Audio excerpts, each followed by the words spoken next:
శివ తన ఫ్యామిలీని కొత్త విల్లాలోకి షిఫ్ట్ చేస్తాడు. శివకి సురేందర్ కాల్ చేసి రాహుల్ తనకి కాల్ చేశాడని చెప్తాడు. ఏమన్నాడు సురేందర్ అని అడిగాడు శివ. నేను చెప్పిన పని చేసి పెడితే పోయినసారి కన్నా ఎక్కువ డబ్బులిస్తాను, మనం కలిసి మాట్లాడుకుందాం అన్నాడు సార్ అని చెప్పాడు సురేందర్. శివ సైలెంట్ గా ఆలోచిస్తున్నాడు. శివ సార్, నేనతన్ని కలవాలంటారా అన్నాడు సురేందర్. అవసరం లేదు, నువ్వు నీ పని చూసుకో, నేను మేధా ఫ్యామిలీ సంగతి చూసుకుంటాను అన్నాడు శివ. ఒక నిమిషం ఆలోచించి, సార్, మీరు మేధా ఫ్యామిలీని నాశనం చేస్తారా అని ఆశ్చర్యంగా అన్నాడు సురేందర్. అతనికి శివ అలా చెయ్యగలడా అనే ప్రశ్న అయితే లేదు, కాని శివ వెనక ఉన్న శక్తేంటి, తనకి అంత ధైర్యమేంటి అనేది అర్థం కాలేదు. హైదరాబాద్ సిటీలోనే మేధా ఫ్యామిలీకి చాలా చరిత్ర ఉంది. దాదాపు 100 సంవత్సరాల నుంచి ఆ ఫ్యామిలీ అగ్రస్థానంలో ఉంది. అయినప్పటికీ రాహుల్ శివని ఎదుర్కొంటే ఖచ్చితంగా శివ చేతిలో చచ్చిపోతాడు. ఇప్పుడు మేధా ఫ్యామిలీ వారసుడు రాహుల్ మాత్రమే. అతను పోతే ఆ ఫ్యామిలీ క్లోజ్ అయినట్లే అనుకుంటున్నాడు సురేందర్. నేను నీతో తర్వాత మాట్లాడతాను అని శివ ఫోన్ పెట్టేశాడు.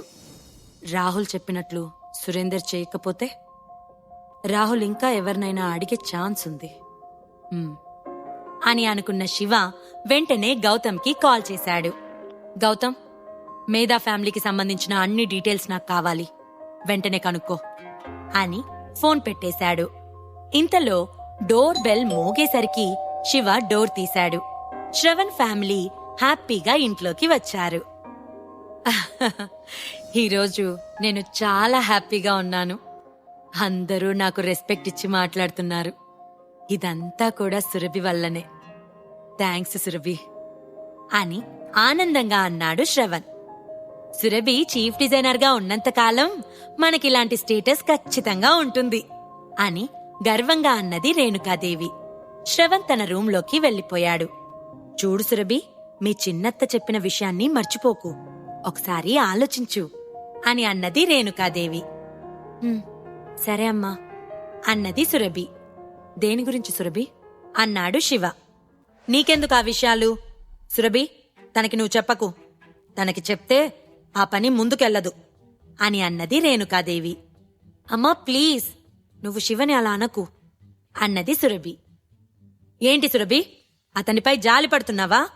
మన బంధువులందరికీ తెలుసు మీరు లీగల్గా భార్యాభర్తలే, కానీ బెడ్రూంలో కాదని.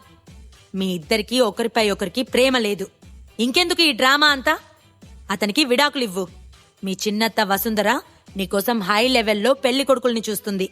నీకు తెలుసో లేదో, మీ అత్త మీ తాతగారు చనిపోకముందే శిఖా ఫ్యామిలీ నుంచి పూర్తిగా విడిపోయింది. తను సొంతంగా బిజినెస్ స్టార్ట్ చేసి ఈరోజు శిఖా ఫ్యామిలీ కంటే పై స్థాయిలో ఉంది. ఆవిడతో ఉంటే నువ్వు కూడా అలా గ్రోనప్ అవ్వచ్చు.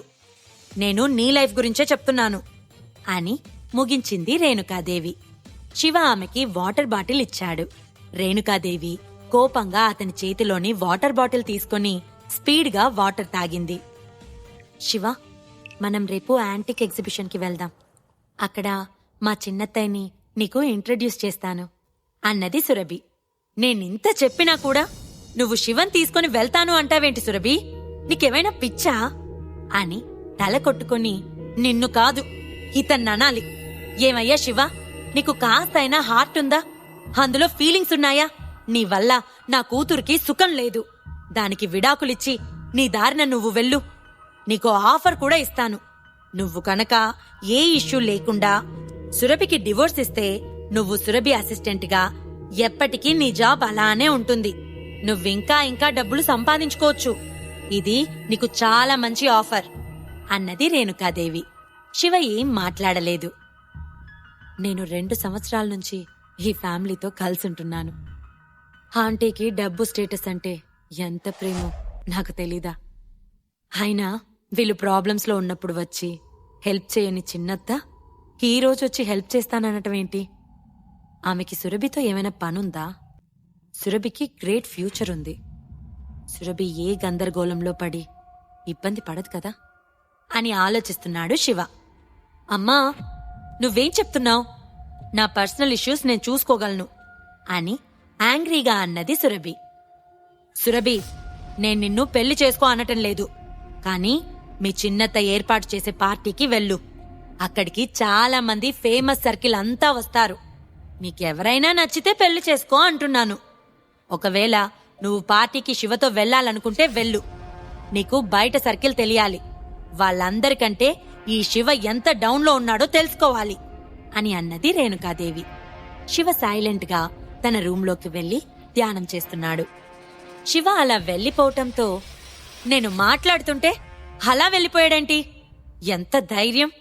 ఎన్ని రోజులు పొగరు చూపిస్తావో నేను చూస్తాను. త్వరలో నిన్ను ఈ ఇంటి నుంచి గంటేయకపోతే చూడు అని అన్నది రేణుకాదేవి. అమ్మా, శివ ఏం చేసినా మన ఫ్యామిలీ కోసం చేస్తాడు. కారు, ఇల్లు కొన్నాడు. నేను ప్రాబ్లంలో ఉన్న ప్రతిసారి తనే ఆ ప్రాబ్లంని సాల్వ్ చేశాడు. అలాంటిది నువ్వు తనని ఊరికే బ్లేమ్ చేశావు అని అన్నది సురభి. అదంతా అతనేం ఊరికే చేయలేదు. మనకి ప్రాబ్లమ్స్ వచ్చిందే అతని వల్ల. అలాంటప్పుడు అతనే సాల్వ్ చేయాలి అని అన్నది రేణుకాదేవి. నీ ఆలోచన కరెక్ట్ కాదమ్మా. అయినా నేను డెసిషన్ తీసుకున్నాను. శివ మన కోసం ఖర్చు చేసిన ప్రతి రూపాయి అతనికే ఇవ్వాలి అనుకుంటున్నాను. మొన్న బాబాయ్ ఇచ్చిన అమౌంట్, నేను సేవ్ చేసిన మరి కాస్త అమౌంట్ మొత్తం కలిపి కార్కి అండ్ ఆ డిటెక్టివ్కి ఖర్చు చేశాడు కదా, దానికి ఇస్తాను. ఇక ఇంటి గురించి అతనితో మాట్లాడతాను అన్నది సురభి. ఆమె మాటలకు రేణుకాదేవి ఆగ్రహంతో ఊగిపోయింది. తెలివి తక్కువ పిల్ల! ఇప్పుడు అతను నిన్ను అడిగాడా డబ్బులు? అసలు అతనికి డబ్బులెందుకివ్వాలి? మన కోసం కార్ కొనటం, ఇల్లు తీసుకోవటం అనేది అతని బాధ్యత. అయినా యశ్వంత్ ఇచ్చిన అమౌంట్ నాకు మీ నాన్నకి ఫ్యూచర్లో కావాలి అని అన్నది రేణుకాదేవి. ఇక తల్లితో వాదించలేక తన రూంలోకి వెళ్లిపోయింది సురభి. తెల్లవారింది. శివ, సురభి రెడీ అయ్యి బయటికి వచ్చారు. అప్పటికే గౌతమ్ కార్తో రెడీగా ఉన్నాడు. సురభి తన శారీ సరిచేసుకుంటూ స్టెప్స్ దిగుతోంది. ఇంతలో ఆమె చీర కాళ్లల్లో పడి ఆమె కింద పడబోయింది. ఆల్మోస్ట్ పడిపోయాను అనుకుని గట్టిగా కళ్ళు మూసుకుంది. కాని ఇంతలో ఓ కరుకైన చెయ్యి వచ్చి ఆమె నడుమును తాకింది. అది ఎవరు అనేది ఆమెకి వెంటనే అర్థమైంది. తొలి స్పర్శలోని తీయదనం మనసుకి చేరగానే ఏదో తెలియని వింత ఫీలింగ్ కలిగింది సురభిలో. ఆమెని పట్టుకున్న శివ ఆమె నిలుచుంటే వదిలేయాలి అని చూస్తున్నాడు. కాని సురభి ఈ లోకంలో లేదు. హలో సురభి అని పిలిచాడు. మరో లోకంలో విహరిస్తున్న సురభికి అతని పిలుపు చేరగానే ఒక్కసారిగా ఈ లోకంలోకి వచ్చి నిల్చొని తనని తాను స్టేబుల్ చేసుకుంది. శివ ఆమెను వదిలి ఏం మాట్లాడకుండా వెళ్లి కార్ డోర్ ఓపెన్ చేశాడు. సురభి తలదించుకుని వెళ్లి కారులో కూర్చుంది. ఆమె పక్కనే శివ కూర్చోగానే గౌతమ్ కార్ స్టార్ట్ చేశాడు. శివ కారులో వెనక్కి వాలి కళ్ళు మూసుకున్నాడు. అతని పక్కనే ఉన్న సురభి అతని వైపు చూసి, శివ, నువ్వు అమ్మ మాటలు పట్టించుకోకు ప్లీజ్. అమ్మ అంతే మాట్లాడుతుంది. ఇప్పటికే ఎన్నోసార్లు నిన్ను అవమానించింది. నీకు అమ్మ మీద చాలా కోపంగా ఉంది కదా అని అడిగింది సురభి. కళ్ళు తెరిచి సురభి వైపు చూసి, అదేం లేదు సురభి, నువ్వెక్కువ థింక్ చేయకు అన్నాడు శివ. శివ, నువ్విప్పటికే మా ఫ్యామిలీ కోసం చాలా డబ్బులు ఖర్చు పెట్టావు. నీ ఫ్రెండ్కిచ్చిన అమౌంట్, కార్ అమౌంట్ నీకు ట్రాన్స్ఫర్ చేస్తాను. కానీ ఇంటి డబ్బులు నా దగ్గర లేవు. ఇంటి పేపర్స్ నీ పేరు మీదకి మార్చుకో అన్నది సురభి. సురభి, మనిద్దరి మధ్య నీ నా భేదం అవసరమా? నేను మీ ఫ్యామిలీలో ఒకడిని కాదా? నేనివన్నీ నా ఫ్యామిలీ కోసం చేశాను అన్నాడు శివ. లేదు శివ, నాకలా ఒకరి డబ్బు యూజ్ చేయటం, ఒకరిపై డిపెండ్ అవ్వటం ఇష్టం లేదు. సో ప్లీజ్ నేనిచ్చే అమౌంట్ కాదనకు అన్నది సురభి. సరే సురభి, నేను నీ దగ్గర అమౌంట్ తీసుకుంటాను. బట్ ఇప్పుడు కాదు. నువ్వు బాగా సంపాదించినప్పుడు అన్ని ఇంట్రెస్ట్తో కలిపి తీసుకుంటాను. ఇప్పుడు మాత్రం నీ ఖర్చులకుంచుకో అన్నాడు శివ. శివ, ఇంటిని ఎలా కొన్నావు? నీకు అన్ని డబ్బులెక్కడివి అన్నది సురభి. అవన్నీ నా డబ్బులే, నేనెప్పటినుంచో సేవ్ చేస్తున్నాను అన్నాడు శివ. శివ ఏం చేస్తున్నాడో సురభికి తెలీదు. జ్యూస్ పాయింట్ ఉంది అని మాత్రమే తెలుసు. కాని శివ ఇంకా బయట ఏవో వర్క్స్ చేస్తున్నాడు అని సురభి అనుకుంది. వీళ్ళిలా మాట్లాడుతున్నప్పుడే గౌతమ్ కార్ని యాంటిక్ స్ట్రీట్ దగ్గర ఆపాడు. ఇద్దరూ కార్ దిగి సురభి అత్త వసుంధర పంపిన లొకేషన్ కి వెళ్లారు. అదో పెద్ద బిల్డింగ్. ఆ బిల్డింగ్ ముందు అంతా కాస్ట్లీ కార్లు పార్క్ చేసి ఉన్నాయి. బిల్డింగ్ లోపలకు వెళ్లారు. అక్కడ చాలా మంది యాంటిక్ వస్తువులను చూస్తున్నారు. ఇంతలో, హే సురభి, నేను నీకు కాల్ చేద్దామనుకుంటున్నా అంటూ వచ్చింది వసుంధర. ఆమె డ్రెస్సింగ్ మోడ్రన్ గా ఉంది. మనిషి చాలా హుందాగా ఉంది. ఆమె పక్కనే ఆమె భర్త మోహన్ లాల్ ఉన్నాడు. Hi aunty. Hi uncle, how are you అన్నది సురభి. శివ ఇంతకు ముందు ఎప్పుడూ వాళ్ళని చూడలేదు. వాళ్ళ పేర్లు మాత్రమే విన్నాడు. అందుకే సైలెంట్ గా ఉన్నాడు. సురభి, నువ్వేం మారలేదు, ఇంకా అందంగా ఉన్నావు అని వెకిలిగా అన్నాడు మోహన్. థ్యాంక్స్ అంకుల్ అన్నది సురభి. మోహన్ సురభి పక్కనే ఉన్న శివని చూశాడు. అతనికి శివ తెలుసు. శివని చూడగానే అతని మొహం అసహ్యంగా మారింది. సురభి, ఇతను నీ హస్బెండ్ శివ కదా? నువ్వు చూడటానికి చాలా బావున్నావు శివ, కాని ఉద్యోగం చేయడం పురుష లక్షణం. నువ్వు మా సురభికి ఏమాత్రం సరిపో అన్న మోహన్ వసుంధర వైపు చూస్తూ, నేను ముందుగా వెళ్తాను, నువ్వు సురభితో అన్ని విషయాలు క్లియర్గా మాట్లాడి తీసుకురా అని అక్కడ్నుంచి ఫస్ట్ ఫ్లోర్ కి వెళ్లాడు మోహన్. వసుంధర సురభి దగ్గరికి వచ్చి శివ వైపు ఓ లుక్ ఇచ్చి, సురభి, నువ్వితన్ని తీసుకురావడం నాకిష్టం లేదు, కాని అతను బయట ప్రపంచం చూడాలి కదా. సురభి, నేనేం చెప్పినా నీ మంచి కోసమే చెప్తాను. నువ్వు పాసిబుల్ అయినంత త్వరగా అతన్ని విడిచిపెట్టు. నువ్వు వయసులో చాలా చిన్నదానివి. నీకోసం మన స్టేటస్లోని ది బెస్ట్ అబ్బాయిలు క్యూ కడతారు.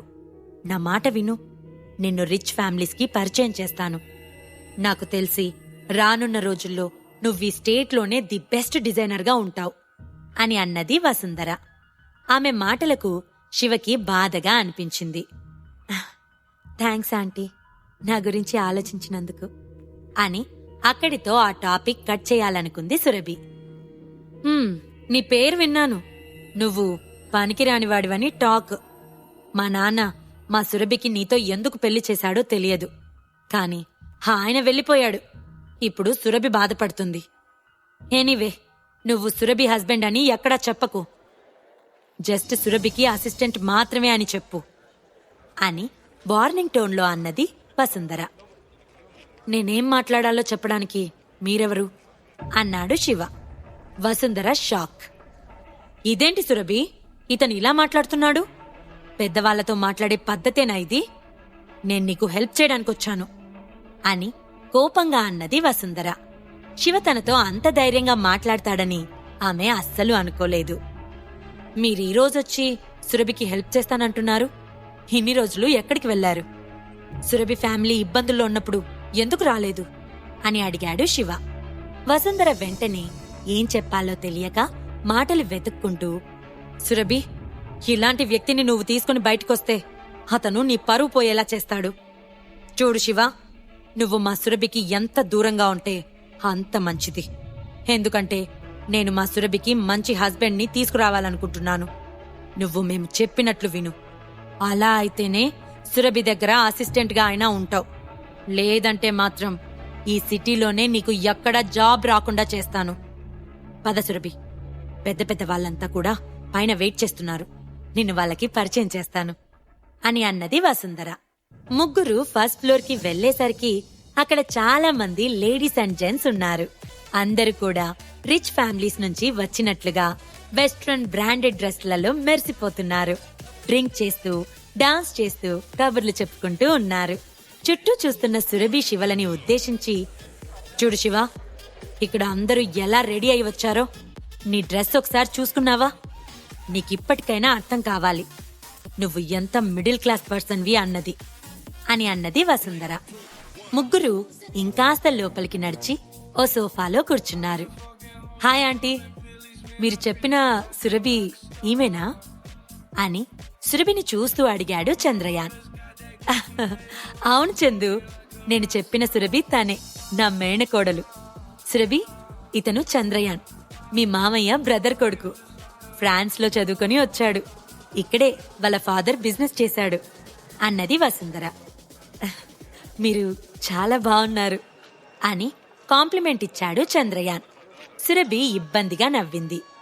మీరు 2 years బ్యాక్ మిస్ హైదరాబాద్ గా విన్ అయ్యారు కదా అని ఓ అబ్బాయి అన్నాడు. మీరు Shika jewellery groups chief designer కదా. Last month Shika groups exhibition లో మీరు డిజైన్ చేసిన ఆర్నమెంట్ 1 crore కి సేల్ అయింది. అది మీరేనా అని అడిగింది అక్కడే ఉన్న ఓ అమ్మాయి. అవును అన్నది సురభి. ఇక అంతే, అక్కడున్న అందరూ కూడా సురభిని అప్రిషియేట్ చేయడం మొదలుపెట్టారు. సురభి లైఫ్ లోకి వస్తున్న ఈ కొత్త స్నేహాలు ఎక్కడికి దారితీస్తాయి? సురభి మనసులో ఏముంది? సురభికి శివతో లైఫ్ లీడ్ చేయాలనుందా? ఉంటే ఎందుకు వేరుగా ఉంటుంది? ఒకవేళ లేదా మరి ఎందుకు శివతోనే కలిసుంటుంది? ఈ ప్రశ్నలకు సమాధానాలు తెలుసుకోవాలంటే నెక్స్ట్ ఎపిసోడ్ వినాల్సిందే. క్రింద ఇచ్చిన లింక్ ని క్లిక్ చేసి పాకెట్ ఎఫ్ఎం యాప్ ని ఇన్స్టాల్ చేసుకోండి. Stay tune to pocket FM.